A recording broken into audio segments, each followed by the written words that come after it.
Editor's note, I was probably way too hard on the show. Like, it's alright. It's alright. You alright, white boy? You need to practice more. Alright, so I just watched the Your Friendly Neighborhood Spider-Man trailer again. And I don't feel anything, and I think it looks like shit. So it's just like, I don't know, it's just so lukewarm that it begs me not to give a shit. Nigga, shut the hell up and eat a cinnamon roll. The compositing, not there.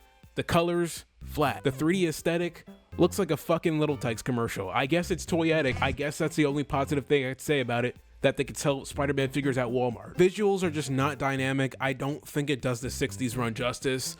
I think it looks like shit. But also, it's not egregiously bad enough for me to like riot and be like, we gotta cancel this show now. It's just that it's gonna exist in my life and I'm just not gonna give a fuck. I'm not gonna give a fuck. In terms of the presentation and the writing that we've seen, it just seems absolutely like whatever to me. Maybe I'm being a hater. Maybe I'm a fucking hater. But honestly, I don't fuck with it. It's just like, I don't care. I don't care, Diddy. Spectacular was the peak of Teenage Spider-Man cartoon stories. I just don't give a fuck anymore. I'm a free bird. I don't give a fuck. I shook up the world! Let me take this shit off. That being said, I think it would have benefited from being in a 2D style with that comic book pulp aesthetic. Translating that to 3D takes a lot of meticulous adjustment that they seem to just not be doing nor are planning to do based on what we've seen and the fact that the show comes out in like 6 fucking days. They're cooked. It's like, yeah, I'll peep the first episode, but honestly, I'm just tired of teenage Peter Parker stories. I think we peaked with the Spectacular Spider-Man. I'm kind of fucking done. I'm tired of Peter being a stuffed animal where it's like, you know, the soft boy, I don't want to hurt anybody type of person. No, give that nigga anger. Give that nigga rage. And it's not that I hate fun, because some might argue that I do, but it's not because of that. It's because it kind of misses the point of what Peter Parker was supposed to be during his origin.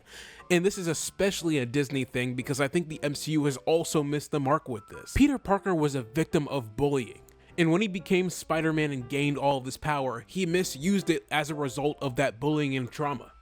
That's why he didn't first catch the criminal when he ran away.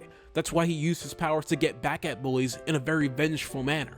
Early on, his character development revolved around breaking that cycle of becoming the bully. He had to learn that with great power came great responsibility, and to use that power responsibly to protect the people that he loved, and also the fucking innocent.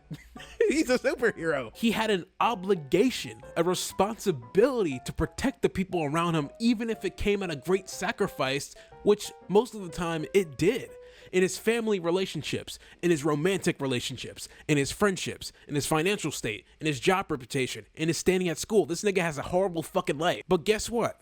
When a kid is dying from cancer, and her last wish is to see Spider-Man, guess who's gonna fucking see her in her last moments?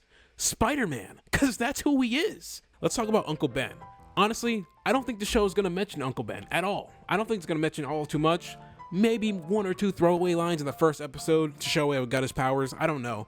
It was also a problem I had with the MCU, and because this show is MCU adjacent and was originally placed in the MCU, I just see it having the same problem because for some reason modern Disney and Marvel fucking despises Uncle Ben with a dying passion. Anyway, read the newer Ultimate run, it's fucking gas. I have it actually in the back right here. It's fucking fire. My friend put me onto this, and you should read it. And you should give me your thoughts, I guess. I don't know, it's fucking raw. The thing is, I'm not asking for the same story over and over again. I just don't really need to see Uncle Ben die for the 50th time. But for a character whose origin is so deeply intertwined to this event, I just want it acknowledged. I want the natural progression of Peter being a vengeful, angry teenager to someone who fights for something greater, even at the personal cost of his life. And it's that severity and heart of the character that I think that a lot of the MCU content is just missing. That nigga has it too easy. Make that nigga's life a living hell. This nigga gets Laura Harrier and Zendaya. I'm gonna kill myself. Anyway, I can't fully judge the show because it's not out yet, and I'm gonna watch the first episode, but based on the promotion and the trailer that I just watched, it kind of just seems like this is obviously Spider-Man from the new age, which in itself is not a problem. I fuck with that. We have streaming, we have Peter getting cooked in the comments section, updated character designs, and a black Norman Osborn, which I actually fuck with so heavily. I just wish it was a show I just wish it was in a show that I liked.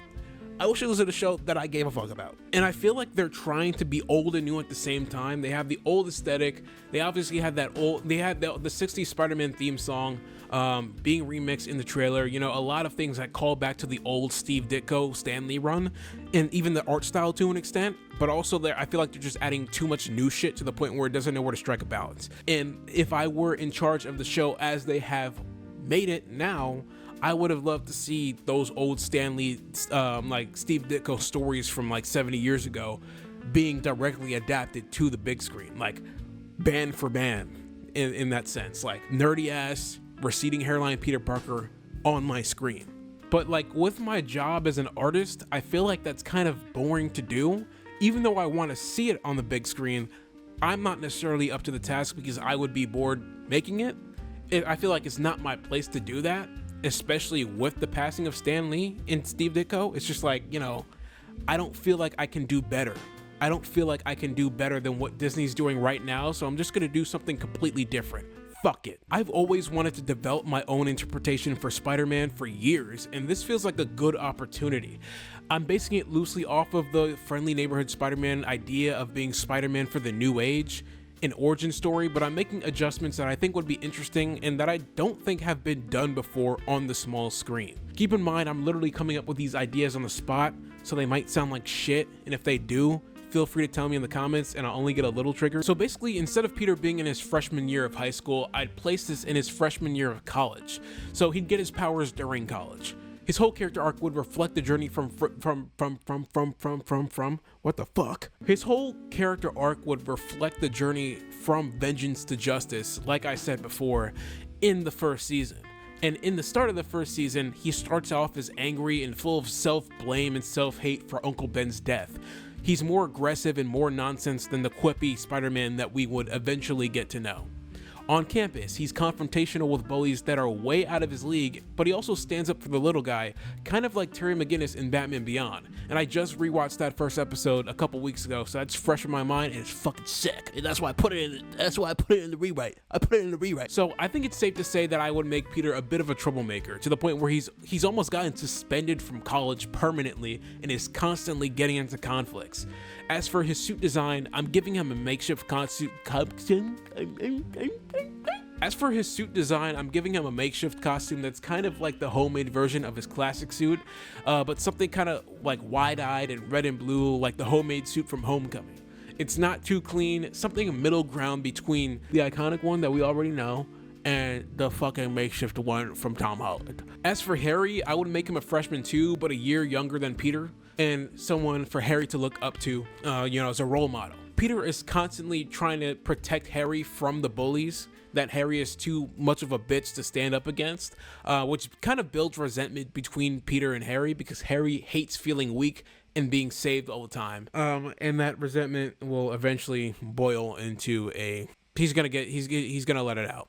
You know what I mean? Like, I can't fucking speak today, that he's gonna let it out. As per usual, Norman Osborn sees Peter as the son he wishes Harry could be, which fuels Harry's anger and feelings of inadequacy. Harry's financially well off, unlike Peter, but he lacks the familial connection with a parental figure that Peter has with Aunt May. So they're both missing integral parts of their upbringing, security, and belonging. For the third character in this trio, I chose Liz instead of MJ or Gwen.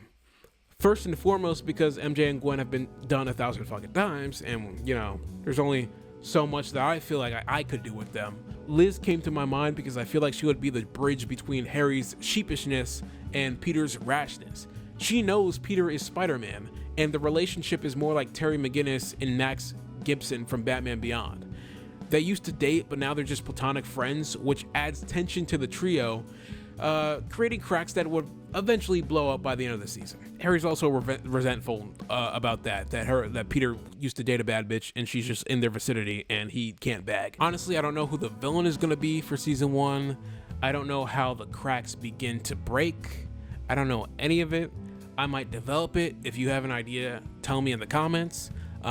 This was a fun little idea that I made in a week. But also, one thing I think is going to be important is that by the end of season 1, Peter is going to be on his own. Basically, he's failed to keep his relationships intact, barely succeeding financially, struggling as a superhero and trying to hold his composure. It's a realistic take. What the fuck? It's a realistic take on being a superhero, one where the friendships you make while balancing your double life are volatile and sometimes beyond repair. And it's something that a Spider-Man show has rarely done before. I'm thinking like MTV and a little bit of Spectacular, and that's basically it. So this is just my take on how to reimagine Friendly Neighborhood Spider-Man. If it sounds like shit, tell me in the comments.